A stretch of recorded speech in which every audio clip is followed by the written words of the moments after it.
Welcome to Houston Newsmakers Extra with Professor in Economics at Rice University, Dr. John Diamond. We've been talking about the impact of the recently passed tax legislation. One of the inescapable faces of this entire thing has been this political aura around it. It's been incredibly toxic, if you will. We saw a president at the White House. He was surrounded by legislators who were there, no Democrats who were part of that. And the way that came together the last few months, people talk about how quickly it came together. You talked about that a lot has been going on up to this point. Is this, some of the people who've been advocating against this have said this is for the top 2% and everybody else loses? That just too basic and untrue? That's too basic. I mean, if you look at nonpartisan analyses by the Joint Committee on Taxation, they're finding that 75 to 80% of individuals actually pay lower taxes over that first 10-year period over the budget window. Now, the complex part is that most of the individual provisions are temporary. So after 10 years, those will all disappear. So no one's going to benefit once they're gone. Taking the emotion and the politics out of it, is it true that the richest among us stand to reap the greatest benefits from it? That's absolutely true. I mean, if you just think about it from the perspective that in terms of the income tax, the 50%, the bottom 50% don't pay much in income taxes. Their main tax bills from the Social Security payroll tax.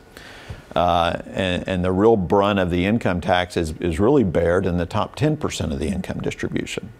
And so when you go to cut income tax rates, it's definitely going to be the case that the richest get the biggest benefits. When you watch the arguments going back and forth and you look at how the richest are getting all this money and everybody else gets shafted. Well, we talked about this on the phone the other day, and it seems to me that if, let's say the rich are getting richer and money is flowing at the top, if you will, middle class people are benefiting from this too, are they not?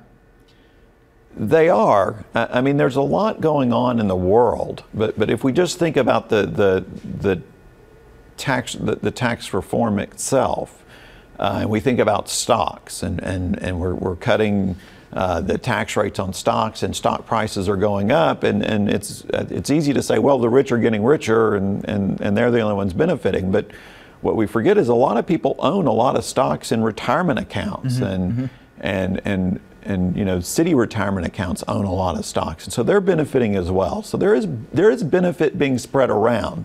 That's not to say the rich aren't getting most of the benefits. And so that gives some argument point to those who are arguing against it. One of the things that was a part of this too was a removal of the individual mandate so that people don't have to pay the penalty if they don't have health insurance. And of course, $300 billion, I've heard, could be saved in taxes from that. But there have also been analyses that about 13 million people will not have health insurance as a result of that. Not because it's taken away necessarily, but because they just won't pay for it. Is that just a part of the economic brain saying, well, you know what, this makes sense numbers-wise, so it makes sense generally? This is a provision I think is complex, and I think it's easy to take one side or the other and be wrong. Okay. So what we have is there's a large segment that gets health insurance that's subsidized, and they're likely to keep purchasing health insurance because as premiums go up, their subsidies go up, so they're insulated from premium increases. There's a middle group that doesn't get subsidies. They face the brunt of premium increases, and their premiums have been rising over the last 3 to 4 years rapidly. And so I think giving them a way out, they would say, thank you. Now, does that mean we don't want someone to have health insurance? By all means, that's not the case. But if they can find a catastrophic plan, or if they can find a plan that doesn't meet the regulatory requirements under Obamacare, and they can purchase that plan for cheaper, then I think they would consider that a win. So this is, you know, it's going to depend on the eye of each person that gets affected by this provision. You, as economists, tend to look long range. So how long do you think it's going to take before we really have a sense of how effective and how well this tax legislation is going to be embraced? Or what kind of impact it's going to make? I guess embracing is another whole thing, but how long do you think it's going to take before we really see what it's going to do?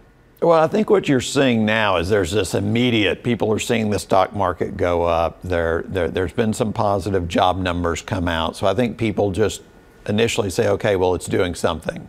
And I think it will do something. Looking at this thing over the short and long run is going to be very complicated because we have provisions that are permanent, the corporate tax rate, the removal of the penalty on health insurance. And then we have a bunch of provisions that are temporary. On the corporate side, the expensing provision is temporary. On the individual side, most of the provisions are temporary. And so what's the long run effect? Well, the long run effect of most of the provisions is probably small and could be negative to the one thing we haven't even discussed is there was a net $1 trillion deficit after accounting for growth effects according to the Joint Committee on Taxation. So those debt effects could be what we're left with after 10 years. And there have been people who have really been anti-deficit for a long time. When you say $1 trillion deficit, oh no. What's your grade on this overall tax legislation? If this tax legislation is sitting before you as a student, getting a grade from you, what would you give it? Boy, that's really tough. I don't ask the easy questions. Yeah. I'm going to give it a B at best. I like the corporate side, but there are problems on the corporate side. We've allowed companies to expense capital investments, but then we're also allowing them to deduct interest still. Well, that's going to lead to a case where they actually face negative effective tax rates, meaning we're subsidizing capital, and that's not efficient. At the same time, we're treating human capital investments rather harshly from a tax perspective. And it's hard for me to, human capital investment is just as important as equipment investment. And so that there are those small problems. I think it's, on the corporate side, I think the rate reduction had to happen. So it's got to be at least an above average grade of B. Okay. The individual side, just the temporary nature,